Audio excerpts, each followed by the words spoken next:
Et, les gars du forum de l'étrange, j'ai trouvé cette histoire en tapant masque peau séchée cheveux pleurs dans Google. Vous en pensez quoi? Parce que moi, elle me fait carrément flipper. Si je vous parle de ça, c'est à cause d'événements pour le moins bizarroïdes qui se passent chez moi depuis hier soir. Mais avant de vous les expliquer, il vaut mieux que vous compreniez certains trucs. Alors lisez, s'il vous plaît. Mon grand frère, on a 3 ans de différence d'âge, c'était mon meilleur ami, mon confident, le mec avec qui je partageais tout. Et forcément, on ne se cachait rien. Du moins je le croyais. Plusieurs jours avant de tomber dans les escaliers, il était devenu étrange, bizarre, très agité, et sans jamais m'en donner les raisons. Lui qui était un moulin à paroles, ne me parlait presque plus. J'ignorais encore ce qui le tourmentait, car à mes yeux, en tant que grand frère, il était du genre indestructible. C'était mon super-héros, celui qui filait des raclées à ceux qui m'emmerdaient à l'école et celui qui me refilait ses vieux devoirs. Conséquence de sa chute dans les escaliers, fracture du crâne et des vertèbres cervicales. Paralysé, il ne se déplaçait plus qu'en fauteuil roulant et s'exprimait par des gestes désordonnés et des bruits de gorge, car il ne pouvait plus parler. D'après les médecins, le choc avait aussi occasionné des pertes de mémoire. Il était toujours très agité quand il voyait papa, mais la vraie raison de son énervement se trouvait ailleurs. 2 jours après avoir quitté l'hôpital, mon frère est mort. Au petit matin, en lui apportant son petit déjeuner, je l'ai découvert gisant par terre, dans une position désarticulée, entre le lit et son fauteuil roulant. Je me souviendrai toujours de la couleur bleu pâle de son visage, ses yeux écarquillés, sa bouche grande ouverte. Son visage me hantera jusqu'à ma mort. Les longs sanglots ont commencé le soir de son enterrement. La famille venait de partir, me laissant seul avec mon père. Alcoolisé et dévasté, il avait fini par s'endormir sur le canapé du salon. Je suis monté me coucher dans le lit de mon frère. Sa chambre était située face à la mienne et n'en était séparée que par un couloir qui desservait les autres pièces du premier étage. Je me sentais très triste, très seul. J'avais joué à l'homme dur en retenant mes larmes toute la journée, mais là, je n'en pouvais plus. Alors je me suis laissé aller en regardant tous nos souvenirs posés sur les étagères et accrochés au mur, battes de baseball, casquettes, photos, figurines, jouets, places de cinéma, boîtes de McDo, etc. Puis j'ai éteint la lumière. J'ai fini par m'endormir, enfin je crois, du moins je l'espérais, car ce que j'allais vivre ensuite avait tout d'un cauchemar. Des pleurs ont troublé mon sommeil. Je me suis réveillé. Au début je les entendais assez faiblement, ils provenaient de quelque part dans la maison. Puis ça s'est rapproché de ma chambre. Ce ne pouvait pas être ceux de mon père, c'était trop aigu. Ça ressemblait plutôt à ceux d'une petite fille. Inutile de préciser que je ne me sentais pas très bien, j'étais glacé jusqu'aux os et incapable de faire autre chose que de fixer la porte ouverte. La lumière de la pleine lune donnait une couleur pâle au couloir. Une ombre a grandi dessus et des pas ont fait craquer son bois. J'ai un instant espéré que ce soit ceux de mon père, mais ils étaient bien trop légers. Et plus ça se rapprochait, plus les pleurs augmentaient. Ce que j'ai cru être une ombre était la silhouette d'une petite fille. Elle pleurait et se tenait sur le seuil de la porte. J'étais terrifié, mais ma raison cherchait une explication. Le voisin avait une gamine et j'ai un instant pensé qu'elle s'était peut-être perdue. C'est idiot, je sais, mais avant de sombrer dans le paranormal, il faut se rassurer. Bran avant, elle s'est précipitée vers moi. Je me suis collé contre la tête de lit en hurlant. Elle s'est arrêtée à moins d'1 mètre. Une odeur de terre se dégageait d'elle. La fillette s'est arrêtée de pleurer et m'a observé en penchant la tête d'un côté puis de l'autre. La pâleur du couloir derrière elle découpait sa sombre silhouette et j'ai vu ses longs cheveux noirs et les boursouflures sur son visage. Je voyais aussi le relief saillant de ses clavicules. Son corps maigre portait une chemise de nuit sale. Elle a soudainement levé un bras vers les étagères et une masse est tombée sur la moquette. À reculons, en recommençant à pleurer, elle est sortie de la chambre. Elle reculait toujours quand le plancher du couloir, puis les marches de l'escalier, ont craqué. J'ai été un peu soulagé quand ses sanglots se sont arrêtés au loin. Je ne me rappelle plus combien de temps je suis resté sans bouger. La lumière du jour m'a sorti de ma léthargie. J'avais les muscles tétanisés, la gorge sèche et mes yeux me piquaient. Sur la moquette, j'ai aperçu un carnet à la couverture sombre. Autour, des fleurs séchées formaient une couronne. Je me suis levé et j'ai pris le carnet. J'ai été surpris par son poids. Le cuir craquelé de la couverture était humide, comme sorti récemment de l'eau. Avant de retranscrire les extraits, je vais préciser que ce journal parle d'une fille, Samandra, et, chose plus surprenante, de mon frère. L'écriture est étrange également, jamais la même, tantôt enfantine, tantôt adulte, tantôt fine, tantôt nerveuse, ou même incompréhensible. On dirait qu'il a été écrit par plus de 2 personnes. Les dates n'ont pas d'année. Ce carnet est donc impossible à situer chronologiquement. De plus, je ne pense pas qu'il soit vrai. Je vous lis celle que j'ai pris soin de noter. 4 septembre, il se moque de moi. Il n'arrête pas de se moquer de moi. J'ai mal au cœur et dans la tête. Je ne veux plus aller à l'école. 8 septembre, maman m'oblige toujours à aller à l'école. Je la déteste. Mais je l'aime aussi. 11 septembre, pourquoi maman m'a appelé Samandra? Les garçons rigolent de moi. C'est ridicule comme prénom. Mais de toute façon, ça n'aurait rien changé, tous les garçons sont des idiots. 2 novembre, j'ai encore mal dormi. J'ai des hallucinations visuelles et auditives. J'entends une petite fille pleurer. Puis je la vois. Elle ne me veut pas de mal, mais elle me dit des choses terribles sur papa. Je n'ose pas lui en parler, il va me traiter de fou, il pourrait recommencer à me frapper. Il boit de plus en plus. La mort de maman n'a rien arrangé. Pourtant il lui avait promis de ne plus boire. Parfois je le déteste. 3 novembre, j'étais tellement de mauvaise humeur que j'ai frappé mon meilleur copain. J'avais besoin de me défouler. Je lui ai cassé le nez. Le pire c'est que ça m'a fait plaisir de faire ça. La nuit qui vient m'angoisse. Je me demande si le petit frère entend quelque chose. J'hésite à le réveiller, car si la fillette ne vient pas, il va sûrement me prendre pour une folle. Mais si ça continue, tant pis, je vais lui dire. 31 octobre, c'est l'anniversaire de ma mort. Que danse la mort. Je suis vivante. 5 novembre, après une nuit tranquille, elle est revenue. De rage, j'ai sauté sur elle. C'était bien une hallucination. Elle a disparu, mais j'ai entendu sa voix grincheuse. Putain, c'était horrible. Puis les pleurs ont recommencé quelque part derrière un mur de la maison. Ça m'a tellement angoissé que j'ai rien bouffé de la journée. J'ai juste pris quelques gorgées du whisky de papa, pendant qu'il ronflait sur le canapé. J'étais assez bourré quand je me suis couché. Je m'étais endormi, jusqu'à entendre encore ses pleurs. Ils vont finir par me rendre dingue. 13 octobre, il me déteste. Je ne veux plus aller à l'école. Maman ne comprend rien et elle me dit que je suis belle. Elle ment. Je sais qu'elle ment. Je sais que je suis difforme. Je sais que je suis horrible. Je sais que je suis laide. Personne ne va écouter que quand j'étais petite, j'ai attrapé une maladie. Personne. Et puis j'ai si mal au cœur. 6 novembre, elle m'a dit que papa l'avait tué. Pourquoi elle me veut ça? Pourquoi aurait-il fait ça? J'ai découvert de grandes fleurs séchées dans le couloir. Je suis pas un pro des fleurs, mais je pense que ce sont des jonquilles. Je vais les montrer à papa. Les sanglots ont continué, je vais craquer. Heureusement que le frangin et papa ne s'aperçoivent pas que je bois pour tenir le coup. Je vais trouver une solution, j'ai toujours trouvé une solution. 30 octobre, il prépare quelque chose. Je suis sûr qu'il prépare quelque chose. Je les entends chuchoter des sales trucs dans mon dos. J'en ai marre, j'ai mal au cœur. Je crois si je meurs, eh ben c'est mieux et ça fichera la paix à maman, qui en a marre que je pleure tout le temps. Mais demande si elle m'aime comme elle le dit à chaque fois. 7 novembre, papa m'a hurlé dessus. J'ai cru qu'il allait recommencer à me frapper. Tout ça parce qu'il croit que j'ai apporté ces maudites jonquilles à la maison. C'est pas moi, je le déteste. J'ai pas osé lui dire la vérité. Finalement, je crois que la fillette a raison. Dans un coup de colère, papa est capable du pire.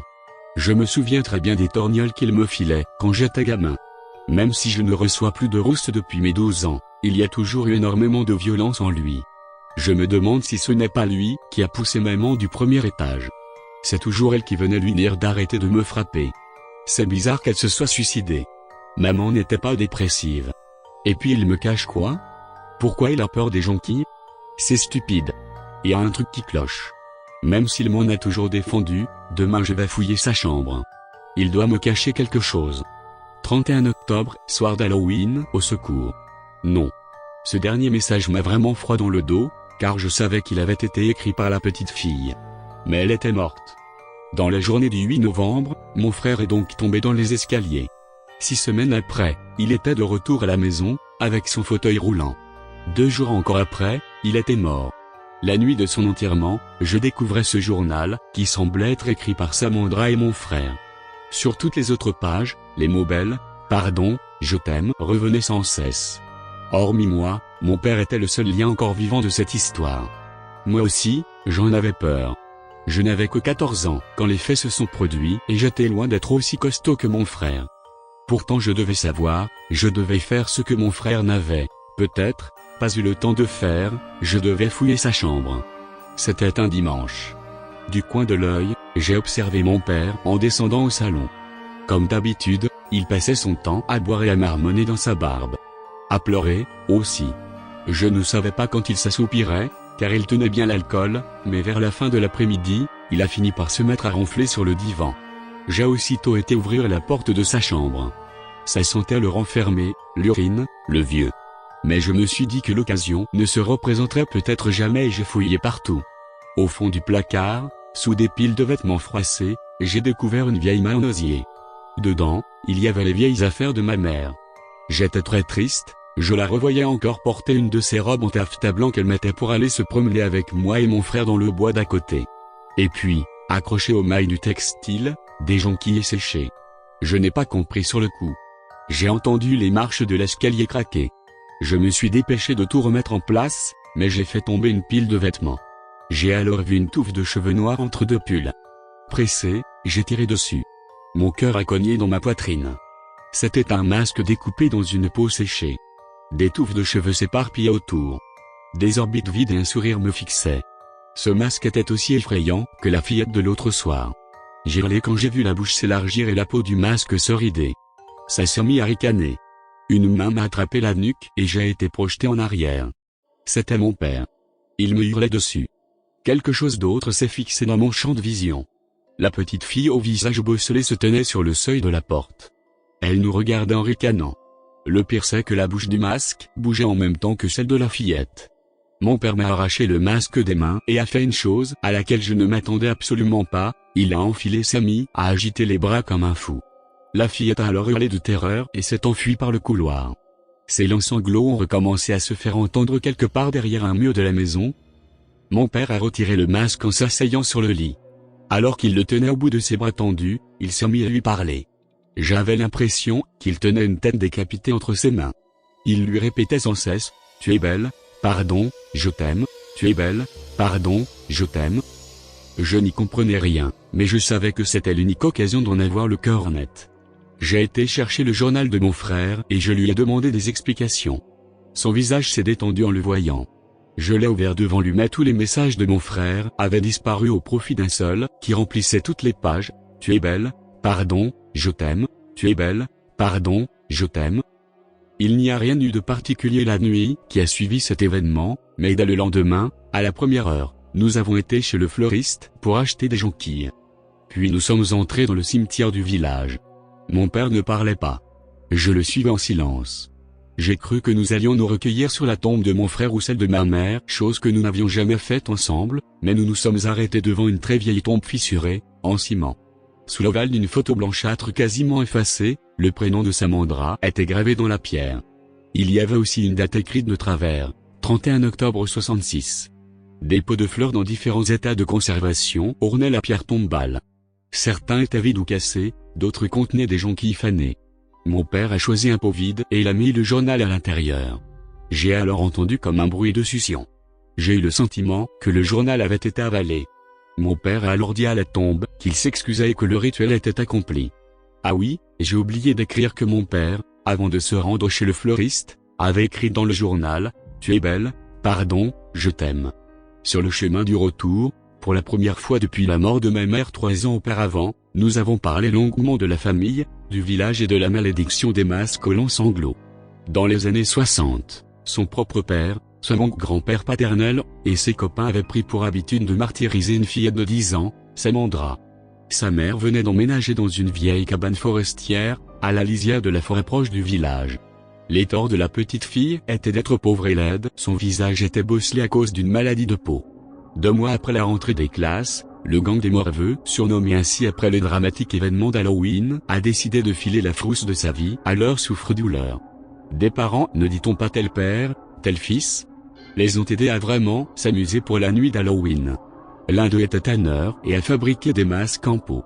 Un autre était embaumeur et collectionnait les cheveux des morts. Il les a collés avec de la glu sur les masques. Le soir du 31 octobre 1966, le visage couvert de ces horribles artifices, le gang des Morveux s'est rendu à la maison de Samandra et a attendu qu'elle soit couchée pour rentrer par la fenêtre entrouverte de la chambre. Selon les témoignages récoltés par la police, l'un des gosses a posé une main sur la bouche de la petite fille, pendant que les autres la rouaient de coups. Samandra n'a pas supporté les coups ni la vision de ces masques. Son cœur malade a lâché. Elle fut retrouvée morte au petit matin par sa mère dont les pleurs, aujourd'hui encore, entraient la maison et la forêt. L'histoire aurait pu s'arrêter là si des morts accidentelles n'avaient pas succédé à celle de Samandra. On commença alors à parler de la malédiction des masques aux longs sanglots. Avant leur accident, les victimes auraient confié à leurs proches qu'elles avaient trouvé des jonquilles séchées dans des pièces de leur maison.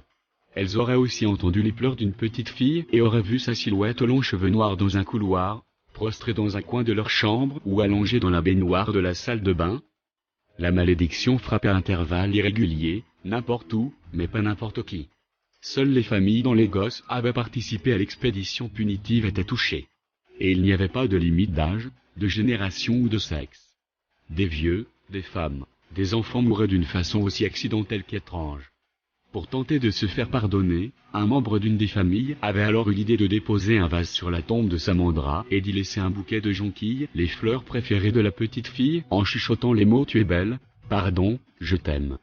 Puis il les avait écrits dans un journal dédié à sa mémoire. Enfin, il avait posé le journal sur sa tombe. La malédiction a bientôt cessé pour cette famille. Les autres l'ont aussitôt imité. Le journal a fini dans un vase vide.